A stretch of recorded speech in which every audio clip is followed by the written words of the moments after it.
करेंगे। ओम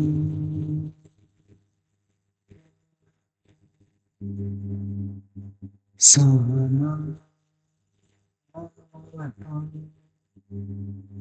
सहना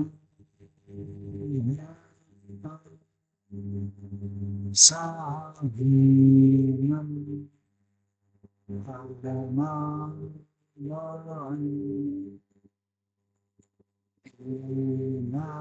स्नेनं महीतमस्तु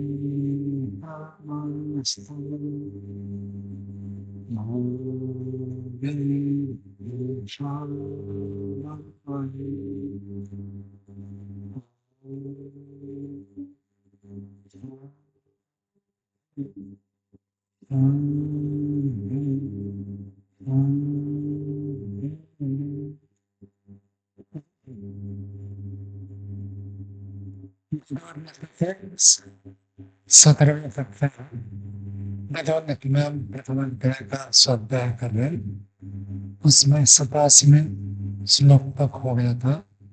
आज 88वें श्लोक से अंत्यन करेंगे। कौन से 6 चीज बहुत पसावा है, छोड़ना अति आवश्यक है। तो 6 दोषों को छोड़ने के लिए बताया। और कौन से 6 गुण है जिसको कभी नहीं छोड़ना चाहिए, आत्मा में जी ने बताया। तो 6 चीज को बता रहे 88वें श्लोक में, उसी संदर्भ में है। यहाँ भी 6 चीज के आधार पर कुछ बताना चाह रहे हैं। श्लोक बोलिए। सन्नामात्मनिर्ज्ञान ऐश्वर्यं यो निगच्छति न सा पापै कुतो नर्थे युज्यते विजितेन्द्रिया। सन्नाम 6 षष्ठीवा वचन है। सन्नाम आत्मनि नित्यान 6 चीज आत्मा में अर्थात अपने अंदर नित्य, नित्य का अर्थ हमेशा बने रहते हैं। और जो व्यक्ति यह ऐश्वर्य माने गच्छति, इन 6 के ऊपर ऐश्वर्य, ऐश्वर्य का अर्थ ईश्वरस्य भाव ऐश्वर्यम, जैसे मनुष्य का भाव मनुष्यत्व, पशु का भाव पशुत्व, देव का भाव देवत्व, ऐसे ईश्वर का भाव जो है अर्थात ईश्वरपन होना। ईश्वर का अर्थ होता है मालिक, स्वामी, नियंत्रक।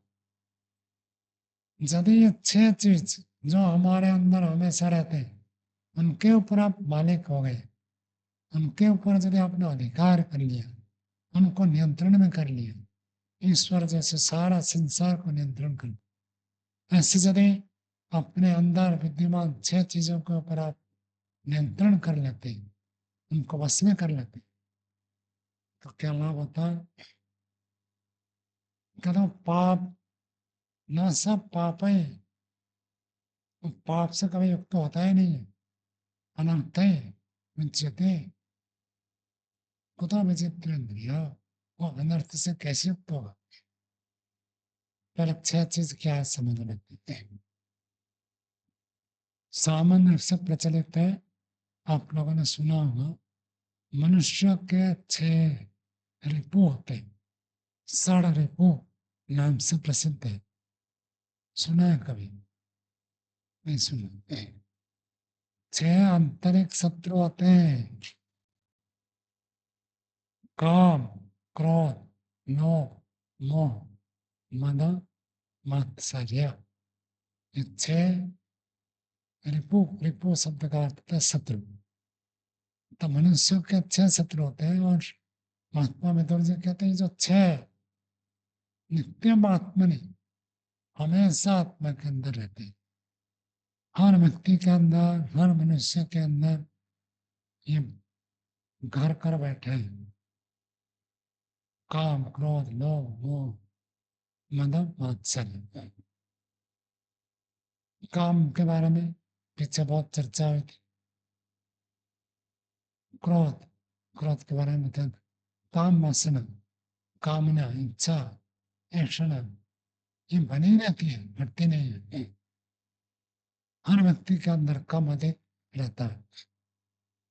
क्रोध भी ऐसे ही है, जब प्रतिकूल परिस्थिति आए तो व्यक्ति क्रोधित हो जाता है, और जहाँ अपने बस का नहीं है वहां तो चुप रहता है, जहाँ अपने बस का होता है क्रोध निकलता है। काम, क्रोध, ऐसे लोभ, लोभ के बारे में चर्चा है। लोभ सब पापों का जड़ है। लोभ के बाद आता है मोह। योग दर्शन में जो वितर्क बताया, वितर्क का हिंसा दया कृतकार्यता अनुमोदिता लोभ क्रोध मोह परिवर्तन। लोभ के कारण से, क्रोध के कारण से, मोह के कारण मोह,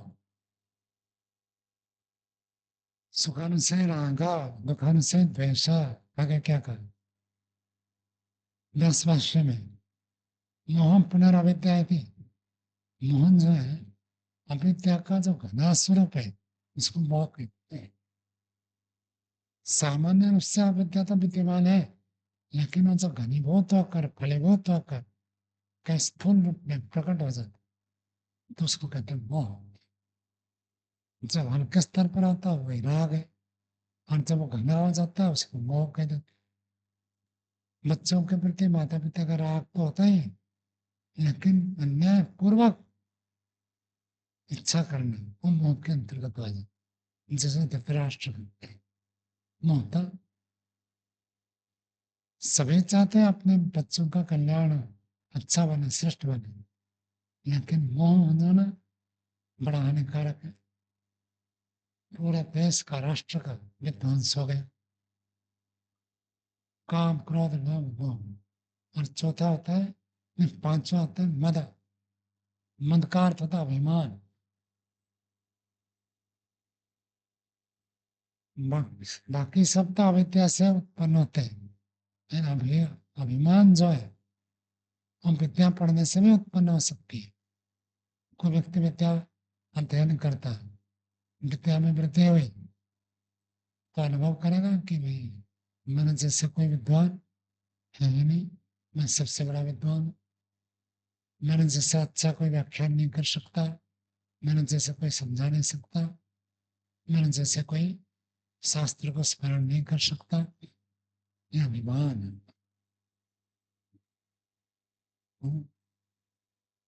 हाँ, मनोमय स्थान से निमंत्रण आए तो अभिमान करने के लिए मना किया गया, क्योंकि अभिमान करते हैं योग अभ्यास से पता नहीं हो जाता।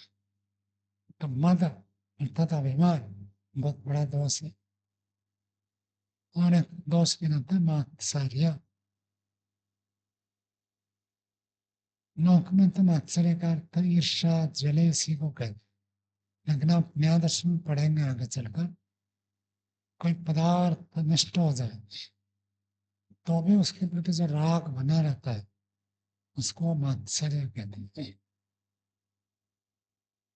मत्सर, मत्सरा का भाव मत्सर है।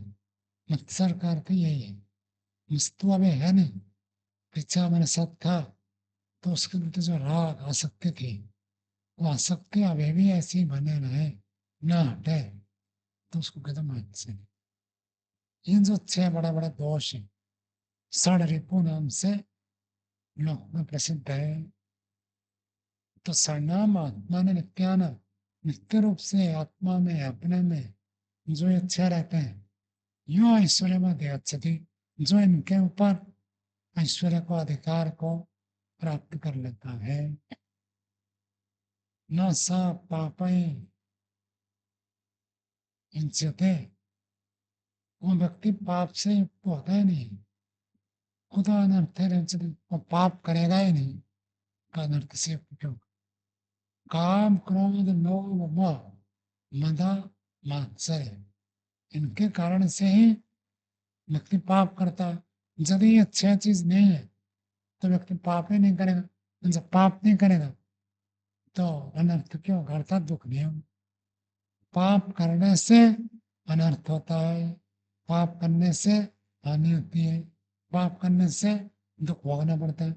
जब पाप ही नहीं करेगा तो उसको कोई अनर्थ से संभावना ही नहीं। और अंक देखिए 89वां श्लोक। सड़े में षट्सु जीवन्ति सप्तमो नोपलभ्यते सौरा प्रमत्त जीवन्ति नाधितेषु चिकित्सकाः प्रमादा कामयानेषु यजमानेषु याजकाः राजा विवदमानेषु नित्यं मूर्खेषु पंडिताः। षट में ये 6 व्यक्ति होते हैं। षट्सु जीवन्ति, 6 व्यक्ति 6 के आधार पर जीवित रहते हैं। सप्तमो नोपलभ्यते, और 7वां व्यक्ति उपलब्ध नहीं होता है। अर्थात ये कहना चाहते हैं 6 व्यक्तियों की आजीविका किन्हीं अलग अलग श्रेणी के 6 प्रकार व्यक्तियों के आधार पर चल, किसकी आजीविका किसके आधार पर चल रही तो बता रहे। और 7वां कोई जरूरी नहीं है, ये 6 ही ऐसे होते हैं जो दूसरों से लाभ उठाते। पहला कह दिया चौरा प्रमत्त जीवन्ति, चौरा चोर, प्रमत्ते प्रमत्त का अर्थ प्रमाद, जो प्रमाद करते हैं उसमें चोर लोग जीवित रहते हैं। हम सब जागे हुए हैं तो कोई चोर आकर चोरी कर सकता है क्या? नहीं कर सकता।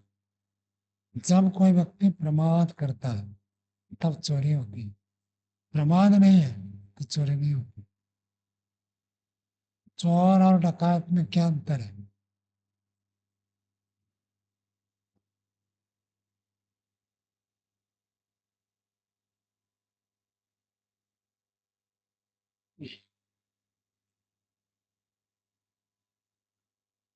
चोर छुपकर करते हैं और जो सामने से आकर लौटता है वो डकैत है, चोर नहीं। जो पीछे से नजर छुपाकर दूसरे की वस्तु उठाकर ले जाता उसको चोर कहते हैं। और जो सामने से आकर आप जागरूक हो तब लूट कर ले जाते डकैत। तो चोर प्रमाद के आधार पर जीवित रहता है। प्रमाद नहीं है तो चोरी नहीं होगी। कहीं में चोरी होती है तो प्रमाद होने पर ही चोरी होती है। विशेषकर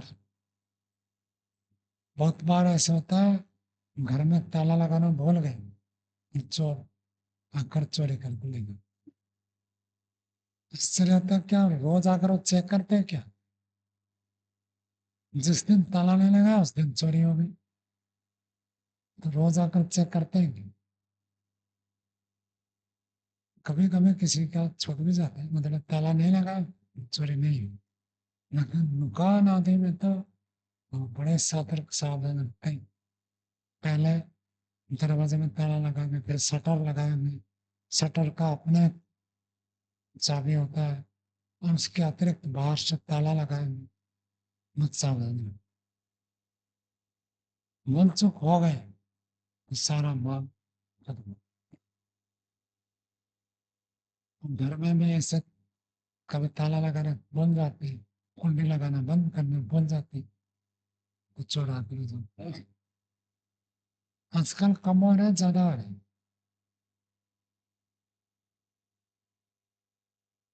चोरी कम हो रही है आजकल ज्यादा हो रही है। घरों में तो चोरी कम होती है, बाकी ऐसे चोरी ऑनलाइन चोर हो गई। दुकान बाजार में तो बहुत चोरी हो रही है, लेकिन जो पहले लोग घर में चोरी करते थे। हम तो जब छोटे थे सुने घर के घरों क्या कहते हो दीवार को छेद करके ईंटों को धीरे धीरे हटाकर घुसता है व्यक्ति प्रवेश करके यहाँ तक चोरी करते थे ऐसे। हाँ, इसने कहा राउरकेला में ऐसा होता है, वो क्या होता है वो बता देते हैं। तो अखबार वाले बेचते हैं ना, वो अखबार पड़ा रहता है। देखते कई दिन का अखबार पढ़ा, मतलब वो आदमी है नहीं। वो ऐसे सब अनुमान करते हैं और दिन रात घूमते रहते हैं। दिखते रात को इनके घर में लाइट जलती नहीं, तो इसका मतलब ऑप्शन नहीं। तो ऐसे सब मार करके फिर उनके घर में घुसते चढ़ी कर। खिड़की दरवाजा, दरवाजे के जो कुंडी होती थी उसको कैसे खोलना होता था, उससे तो नट बोल्ट होता था, उस हिसाब से पता चल जाता था। आजकल तो सब अंतर्निहित होता है। बहुत होशियार होते हैं चोर, थोड़े से लापरवाही की चोरी करेंगे। तो प्रमादी व्यक्ति के आधार पर चोरों की आजीविका चलती है। ये तो एक मोटी बात हो गई। आचार्य प्रदीप जी महाराज कहा करते थे, हम जब बेहोशी में जीते हैं तब हमारे अंदर चोर घुस जाते। कौन से चोर? यही सब जो अभी बताए थे पिछले समय, काम, क्रोध, लोभ, मोह। हम परीक्षण करके देखो, किसी दिन यदि आप जागरूक हो, आप सोच कर चलो कि आज कोई भी कुछ भी कहे मैं क्रोध नहीं करूंगा, कितना भी उल्टा कहे, यदि आपको ये याद है तो आप क्रोध से बच जाएंगे। मुझे याद नहीं है तब तो ये तो होता है रोज, जिस समय आप बैठते हैं, उपासना करते हैं, नित्य ध्यान करते हैं, विचार करते हैं आज से क्रोध नहीं करूंगा, उस समय गुस्सा थोड़ी आता है। जब व्यवहार में प्रवृत्त होते हैं, अपने स्वरूप को भूल जाते हैं, अपने संकल्प को भूल जाते हैं, मैं एक साधक हूँ, मैं एक योगाभ्यास हूँ, मुझे क्रोध नहीं करना चाहिए, ये जैसे ही बेहोशी होती है, प्रमाद होता है, तुरंत ही आकर हाजिर हो जाता है। तो बाहर जैसे चोर उसके आधार पर प्रमादी के आधार पर जीवित रहते हैं, ऐसे ही हमारे जो आंतरिक शत्रु पिछले श्लोक में गिना है, वो भी ताक पर रहते हैं। जैसे थोड़े से बेहोशी आए, लापरवाही आई, गुस्सा। योग दर्शन के उसी सूत्र में थे, छिद्र विवरम वन्य शयति। छिद्र को देखते रहते हैं, कहाँ थोड़ा सा सुराग मिल जाए, काम क्रोध लोभ में घुसेंगे। ऐसे उनका स्वरूप होता है। प्रमाद के आधार पर वो जीवित रहते हैं। तो इसलिए अभी ने आपको बताया था जिस आध्यात्मिक उन्नति का वो न पाए जागरूक। जो व्यक्ति जागरूक हो गया वो बेहोशी में नहीं जाएगा, बेहोशी में नहीं जाएगा तो काम करो तो उसको प्रभावित नहीं करेंगे। तो चौराह चौराह प्रमुख जीवंती व्याधितेषु चिकित्सका, वैद्य, डॉक्टर, उनकी आजीविका कैसे चलती है? रोगियों के आधार पर। हाँ, डॉक्टरों का सीजन आने वाला है। कौन सा सीजन आता है? वर्षा ऋतु, शरद ऋतु, उनका सीजन होता है। वर्षा में और शरद ऋतु में ज्यादा रोग फैलते हैं। इसलिए कहा पश्चिम में सरदा सदा 100 साल तक हम देखे, 100 साल तक जीवित रहे। 100 शरद ऋतु, शरद ऋतु पार कर गए तो 1 साल और चलेंगे। शरद ऋतु कठिन होता है। वर्षा के बाद पाचन शक्ति मंद पड़ जाती है, शरीर में सूर्य के किरण में सब जगह न होने से सड़न, गलन, विभिन्न प्रकार के बैक्टीरिया, वायरस उत्पन्न होते हैं, विभिन्न प्रकार के रोग, जीवाणु पैदा होते हैं, फैलते रहते हैं। तो इसमें शरद ऋतु में ज्यादा रोगी होते हैं। तो उनकी आजीविका चलती है चिकित्सा। एक व्यक्ति एक बार एक गांव में गया था, तो देखा उसके पास कोई आता ही नहीं चिकित्सा के लिए। का क्या बात है, इस गांव में कोई रोगी ही नहीं है। वो अपने टेंट लगाया था और बोर्ड लगा दिया, जिसको जो रोग है आकर दवाई ले जाए। कोई आए नहीं। तो कई लोग रोगी क्यों नहीं है? एक व्यक्ति के घर में गई, किसान था, आकर बैठकर खा रहा था, खाया। और पूरा खाना खाने के बाद इतना सारा, नहीं कितना, 6 या 8 रोटी खाया। 6 8 रोटी खाने के बाद भोजन पूरा हुआ उसका। अब पूरा होने के बाद पानी 1 गिलास पी लिया। तो वैद्य ने कहा तुम तो जरूर रोगी पड़ोगे। कहा क्यों? क्योंकि आपने खाने के अंत में पानी पी लिया। भोजन अंत है विषम बारे। भोजन के आरंभ में पिएंगे तब तो आपके लिए अग्नि को थोड़ा सा यदि आचमन करते तो अग्नि प्रदीप्त होती है। भोजन के मध्य में पिएंगे तो भोजन को सुपाच्य कर देते, और भोजन के अंत में पीते हैं तो जहर बन देते। जहर मतलब ऐसे जहर नहीं, सांप के जहर से।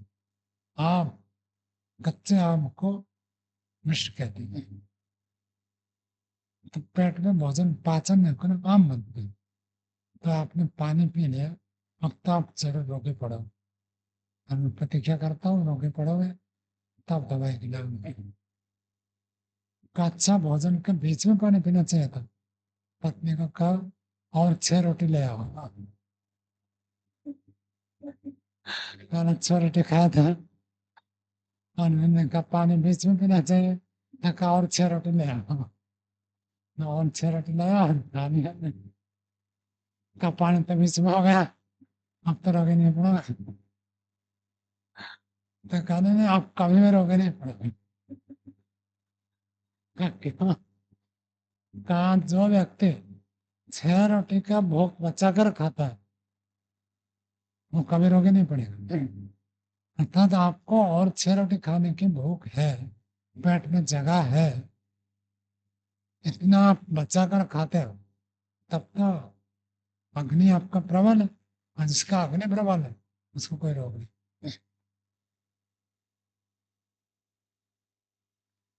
तब वैद्य, एक वैद्य जी आए थे रोजड़ में।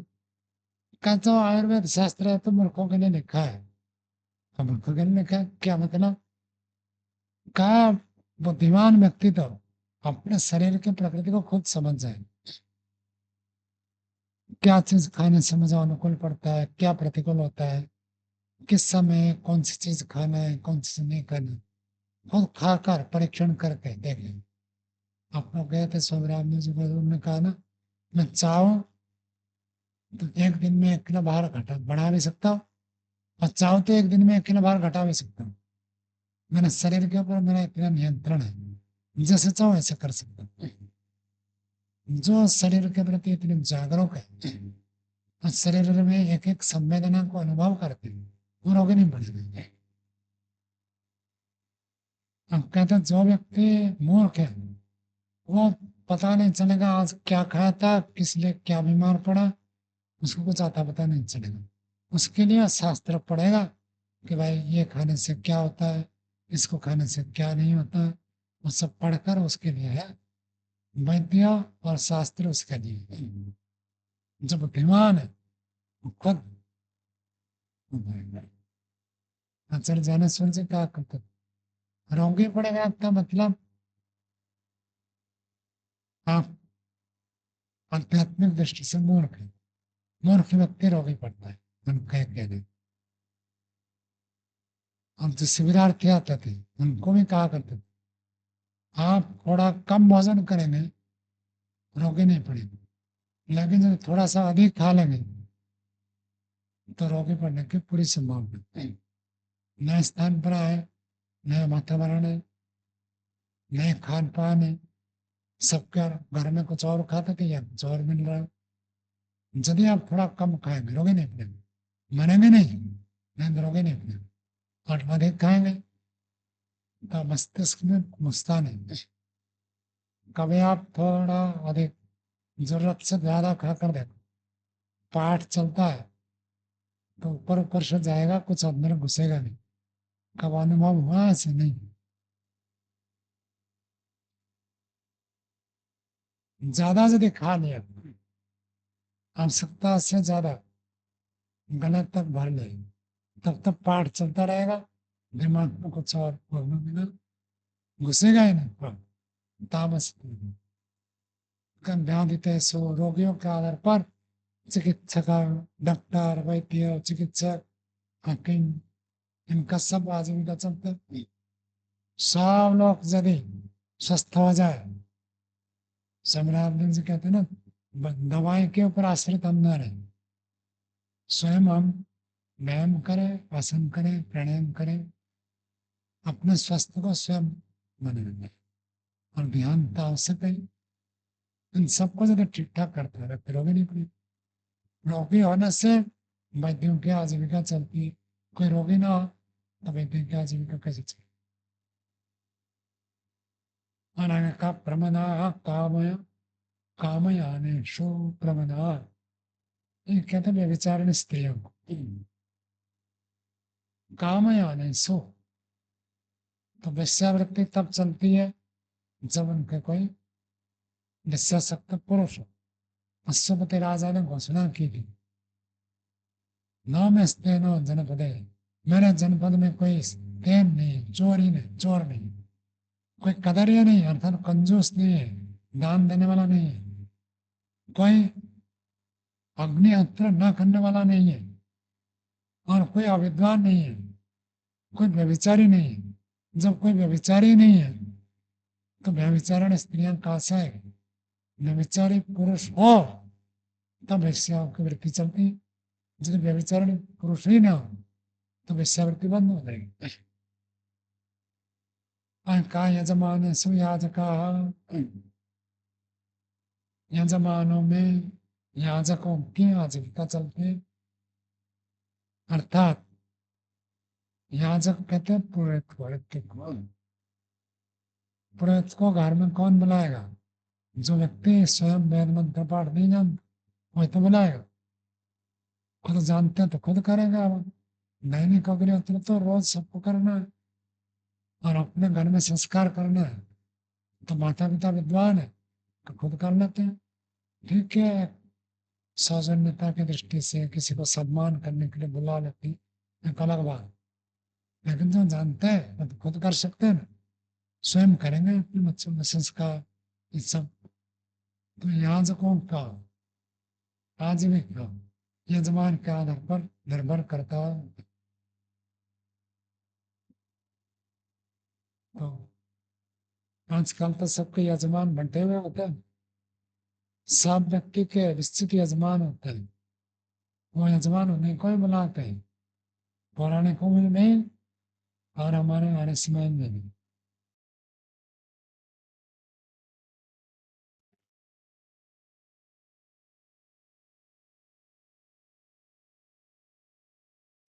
सहयोग करने वाले उनको भी यजमान कह देते। तो हर व्यक्ति, हर संस्था के कुछ न कुछ यजमान निश्चित होते हैं, उनके आधार पर एक संस्था चलती है और वो लोग निश्चित होते हैं। यजमान से याजका कहता राजा विवादमानेषु नित्यम, राजा जो है नित्यम विवादमानेषु, राजा का आवश्यकता क्या है। देखो, सरकार के तंत्र ऐसे बना हुआ, बड़े बड़े मंत्रालय जो है उनमें जो सचिव होते हैं, महासचिव होते हैं, वो नीचे को आदेश देते हैं, नीचे वाले और नीचे और नीचे, सब आदेश, पूरा तंत्र कार्य करता है। फिर भी एक व्यक्ति को राजा बनाने की क्या जरूरत, एक व्यक्ति को प्रधानमंत्री, किसी देश में राष्ट्रपति मुख्य करके रखते हैं, क्यों। तंत्र अपना आप काम नहीं करेगा, वो सब आपस में लड़बड़ कर एक दूसरे का गड़बड़ कर देंगे, उनके ऊपर कोई नियंत्रक होना चाहिए। तो जब कहीं पर लड़ाई झगड़ा होता है तब राजा काम आता है, राजा के आधार पर चलेगा, राजा जो आदेश देता है पालन होता है। और राजा का ये भी रहता है, मैं यदि राजा नहीं बनूंगा विदेशी आकर आपको सब रोक ले जाएंगे, तो आपकी रक्षा करने वाला मैं हूँ। जब पड़ोसी देशों के आक्रमण से हो से अंदर विवाद करने वाला से पुलिस, प्रशासन, सेना, तंत्र, ये सब काम करती है व्यक्ति का आधार, जिसको हम राष्ट्र का नायक कहते हैं। वही व्यक्ति सबको समझाते हैं। तो झगड़ा चलते रहे तो राष्ट्र नायक चलते रहे, सब अपने आप करें तब राष्ट्र नायक क्या हो सकता, लेकिन ऐसे होगा नहीं। राष्ट्र में सब अपने अपने कर्तव्य का ठीक ठीक पालन करेंगे, ऐसे होगा नहीं। तो इसलिए अगर मुख्यश पंडिता आजीविका चलती है। नवार भानु पढ़ो, नवार भानु में लिखा है महाराज हम आपको दान देंगे, सेवा करेंगे, उसके बदले में आप हमको क्या देंगे? कहा हम आपको आशीर्वाद देंगे। और आपके आशीर्वाद से क्या होगा? न आपका कल्याण होगा। तो अच्छा, यदि आप हमारा कल्याण चाहते हैं तो हमको पढ़ाते क्यों नहीं? कच्छी छी, तुम तो शूद्र हो, तुम यदि पढ़ोगे तो फिर हमारा काम क्या बच जाएगा? तो फिर वो जवान कहता है क्या पढ़ने से कल्याण होता है, अकल्याण होता है? पढ़ने से कल्याण होता है। यदि आप कल्याण चाहते हैं और पढ़ने से कल्याण होता है, आप हमको क्यों नहीं पढ़ाते? कहता अच्छा देखो, कलयुग आ गया, तो इसलिए शूद्र होकर भी हमारे साथ तर्क वितर्क करने के उतर आओ। तो ब्राह्मण लोग शूद्रों को ऐसे दबा कर रखते, उसके आधार पर उनकी आजीविका चलती है। और कहते हैं जो भी नाम रखना धर के चले जाओ, हाँ कल कुछ पढ़ना है तो हमको बुलाना, हम जाकर आपके वहाँ कथा करेंगे। आजकल भी करते हैं ना सब, भागवत कथा, सत्यनारायण कथा, कितनी प्रकार के सब कथा कर हम करेंगे। आप अपना पुस्तक बांच नहीं लेना, नहीं तो धर्म से भ्रष्ट हो जाओगे। तो जानबूझकर ब्राह्मण लोगों ने इसको क्या कहते हैं संकुचित करके रखा था। ब्राह्मण ही पढ़ेंगे, वेद को और कोई नहीं पढ़ सकता। स्वामी दयानंद जी की देन है। नकार ब्राह्मण, क्षत्रिय, वैश्य, शूद्र और जो इन चार से अतिरिक्त है वो भी सब वेद को पढ़ सकते, महिला भी पढ़ सकती।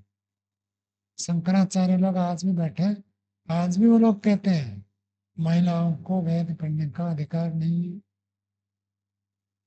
तारे समाज के कई सारे विदुषी और भजन उपदेशी का और शास्त्रार्थ के लिए बुलाते हैं और वीडियो बनाकर भेजते हैं।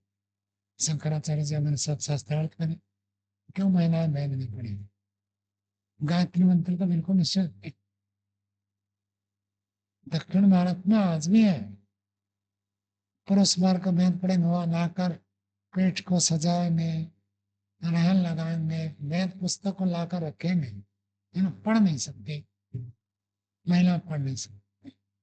पढ़ने के बाद लेकर संभाल कर यहाँ तक लिख दिया यदि शूद्र पढ़े तो उसके कान में जतु डाल दे, रांगा पिघाल कर डाल दे। शूद्र को पढ़ने का अधिकार नहीं। तो दूसरों को मूर्ख बनाओ और अपना मौज उड़ाओ। बहुत सारे लोग ऐसे प्रचारक बन गए। अब वो जब प्रचार करते हैं, प्रवचन करते हैं, उनके अंदर भाव रहता है लोगों को बुद्धू बने, उल्लू बने, और मेरे को देखो इतने दान रखने लेकर चलेंगे। तो उनकी आजीविका ऐसे अंधा भक्तों के आधार पर चलती। बहुत सारे मतपंथ संप्रदाय देखेंगे, वहां के कथावाचक, इनको शास्त्र का ज्ञान कुछ नहीं, कथा सुनाएंगे, कहानी सुनाएंगे, उदाहरण बताएंगे, लेकिन शास्त्र के साथ कोई संबंध नहीं, वेद का नाम ही नहीं लेंगे, बताएंगे नहीं, दूर दूर रखेंगे। बस आप भक्ति करो, सेवा करो, दान करो, इससे हो जाए। तो मूर्ख है, जब तक मूर्ख जीवित है तब तक पंडितों का काम चलता है। यदि सब लोग बुद्धिमान हो जाने, सब लोग पंडित हो जाएंगे, तो पंडितों की आजीविका खत्म हो जाएगी। तो 6 व्यक्तियों के आधार पर 6 की आजीविका चलती है।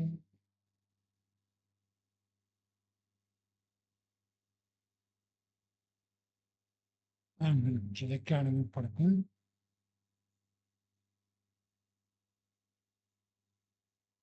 सड़ेमानी मिनसन्ति मुहूर्तम अनुवेक्षण गांव सेवा कृषि भावना बुद्धा भूषण संगति। तो महात्मा निकर से कहता 6 चीज ऐसा है जो कि विनाश को प्राप्त हो जाते हैं। मुहूर्तम अनुवेक्षण, एक मुहूर्त का अर्थ होता है सामान्य रूप से, घड़े का अर्थ होता है 24 मिनट, और मुहूर्त का अर्थ होता है 2 घड़े। 48 मिनट को एक मुहूर्त कहते हैं। मतलब इतना समय यदि आप छोड़ दें तो सब नष्ट हो जाए। कौन कौन, तथा गावः, गायों के बारे में लिख दिया है। एक मुहूर्त छोड़ने से गाय कैसे नष्ट हो जाए, अब किसी व्याख्याकार ने इसको खोलकर बताया नहीं, कल इतना लिख दिया कि एक मुहूर्त अर्थात थोड़े देर इनको ऊपर कुछ समय ध्यान न दें तो गाय नष्ट हो जाती है। किस रूप में नष्ट हो जाएगी।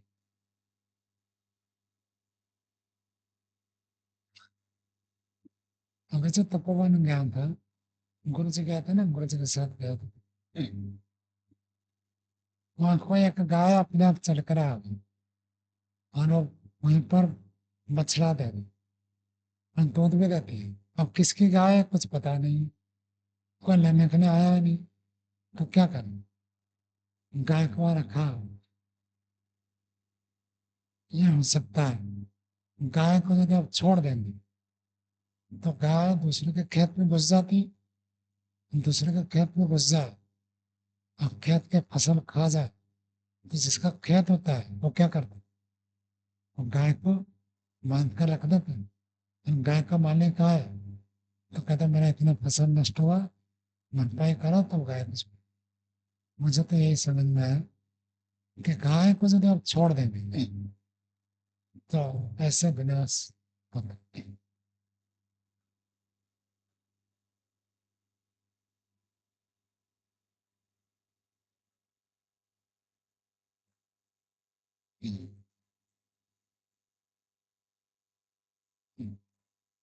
हो सकता है कि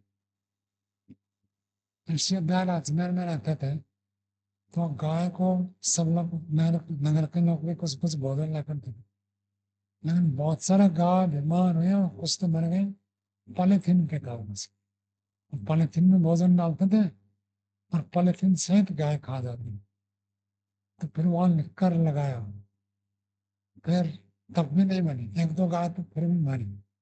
अब काट कर वो लोग आते थे, उसको काट कर देखते थे क्यों मरा, तो पॉलीथीन करते, तो इस कारण से मर गई। तो फिर जो कोई भी भोजन डाले तो अलग स्थान कर दिया, गाय को सीधा हुआ, सीधा गौशाला में लाकर डालने का बंद कर दिया, जिसको डालना है वही डालो, फिर गौशाला लाकर उसको गाय को दिया।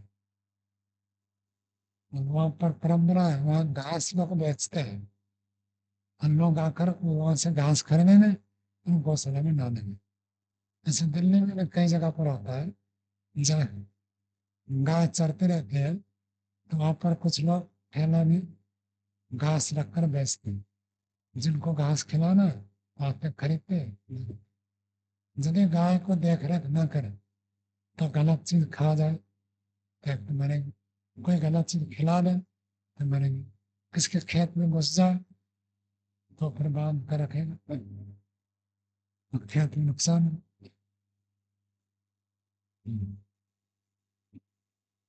तो गाय के लिए बता दिया, बाकी क्या होता है, सेवा। सेवा जो है, यदि एक मुहूर्त में उसको छोड़ दे तो सेवा करे ठीक मिलता है। कोई भी व्यक्ति सेवा करता है, सेवक और सेव्य इनके बुद्धि में फर्क होता है। नौकर के बुद्धि और मालिक के बुद्धि में अंतर होता है। नौकर अपने स्तर पर सेवा करते हैं, उसको जैसे बताएंगे वैसे करेगा। मालिक जैसे चाहता है वैसे यदि सेवा करने उसको आ जाए तो मालिक बन जाए। उसकी इतनी बुद्धि है नहीं, इसलिए नौकर बना हुआ है। तो उसकी बुद्धि ऐसे नहीं चलती है। यदि उसके को आधार पर आप सेवा छोड़ देते हैं कुछ ना कुछ तो गड़बड़ होगा। और अगर कहते हैं कृषि कृषि कार्य करने में दिन रात इकट्ठा करने में पहले तो मैंने सुना था जो खेती के लिए बिजली देते हैं, अब जब गर्मी का मौसम है, जब गर्मी चल रही है, सब लोग एसी चलाते हैं, कूलर चलाते हैं, तो बिजली शॉर्टेज हो जाता है, सरकार बिजली कट कर देती है। खेत वाले बिजली जो है सुबह सुबह बंद कर देते हैं। रात को चलती रहती है, रात को लोग एसी आदि पंप चलाते, और दिन में एसी चलाते तो वो बंद कर देते। तो वो क्या करते हैं, रात को बिजली देते हैं। तो वो फिर खेती करने वाले रात को जागते हैं और जल सेचन करते हैं खेत में। दिन भर उनको समस्या में बिजली नहीं रहेगी, इतना परिश्रम करते हैं, इतना खुश। यदि कृषि को ध्यान नहीं देंगे या एक दिन वो सेवक था नहीं तो क्या हुआ, बंदर सब आ गए, आम को कितना तोड़े खाए नष्ट भ्रष्ट कर चले। खेती करना कोई सरल काम नहीं। यदि आप थोड़ा सा उस पर लापरवाही करेंगे तो खेती खेत उजड़ जाए। गावा सेवा कृषि महान्या, महान्या भी ऐसे ही है। आप लोगों ने कहावत सुना होगा, क्या हो, धौल गवार पशु शूद्र ज्ञानी, ये सब ताड़ना के अधिकार है। तब उसमें ताड़ना का अर्थ है पिटाई के अधिकारी नहीं। ताड़ना का अर्थ होता है किसी के ऊपर नजर रखना। तो भारिया स्त्री हो, ये दूसरे के आश्रय पर रहती है, इनके ऊपर दूसरे का नजर न लगे। तो व्याकरण में उदाहरण आता है आसुर्यम पश्य द्वारा, राजकुमारियां ऐसे होते थे जिनको सूर्य किरण स्पर्श नहीं करता, अर्थात राजमहल में वो सब विचरण करते थे, बाहर निकलती ही नहीं थी। तो उनकी सुरक्षा ऐसी व्यवस्था होनी चाहिए। नहीं तो आजकल जैसे को एजुकेशन हो रहा है, सब नष्ट भ्रष्ट हो रहे हैं, और उस कारण से आत्महत्या भी हो रही है, और एक दूसरे को धोखा देना क्या क्या सब घटनाएं घटती, और सब इस कारण से। अंत कहते हैं विद्या, विद्या को यदि आप आवृत्ति करते रहते हैं तो विद्या बनी रहेगी। और विद्या को यदि आपने छोड़ दी, आवृत्ति नहीं की, अनभ्यास है विषम विद्या, विद्या विष जा रहा, कह दिया कि मैं अच्छा दर्शन शास्त्र पढ़ लिया, कोई पूछेगा बताओ भाई न्याय दर्शन का क्या सिद्धांत है, आपने कुछ कह दिया न्याय दर्शन का ये सिद्धांत, पूछेगा कौन से सूत्र में लिखा, अब फिर वह जहर खाना पड़े, अर्थात अपमान सहन करना पड़े। तो विद्या को छोड़ दे तो नष्ट हो जाती है, जिस विद्या को बनाए रखते हैं वो चलता रहता है। विषण संगति, दुष्ट व्यक्ति के साथ जब आपने संग किया थोड़ी देर में नष्ट होने की पूरी संभावना रहती है। नीच पुरुष से दूर रहना, ये सब शास्त्रकार ने बताया। इन छह चीज को यदि अनवक्षण ध्यान नहीं दिया, एक मोहन तथा थोड़ी देर के लिए भी, कुछ समय के लिए, कुछ दिन के लिए भी जमीन में लापरवाही करते हैं, ये सब विनाश को प्राप्त हो जाती है। चलो आज का ये दिन आगे करते हैं।